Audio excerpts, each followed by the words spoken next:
রাঙামতিকে নিয়ে তোমার মনে যে দুশ্চিন্তা আছে সেটা আমি দূর করে দেব। মানছি রাঙামতির বিয়ে ভেঙে গেছে, কিন্তু এর পরেও জীবনে এগিয়ে যাবে, তীরন্দাজি শিখবে, পড়াশুনো করবে, নিজের পায়ে মাথা উঁচু করে দাঁড়াবে। তারপর দেখবে ঠিক একজন আদর্শ ব্যক্তি ওর জীবনে নিশ্চয়ই আসবে। মা, তুমি শুধু বলো মা, তুমি কি করতে চাইছো? আমি তোমার পাশে দাঁড়াবো। তুমি শান্তিতে আবার ঘুমোবে মা। আমি তখনই শান্তিতে ঘুমোতে পারবো যদি যদি কি বলো? থেমে গেলে কেন? বলো কি চাও তুমি? যদি তুই এই বিয়ের লগ্নটা এড়িয়ে না যেতে দিস আক্কু।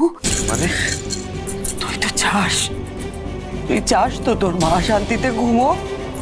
তাহলে তুই আমাকে কথা দে, আমাকে একটা কথা দে আক্কু।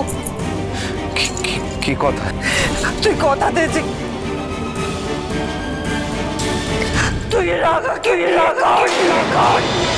রাঙামতি তীরন্দাজ মহা সপ্তাহ 8 থেকে 14 নভেম্বর সন্ধ্যে 7:30টায় স্টার জলসায় ও ডিজনি প্লাস হটস্টারে।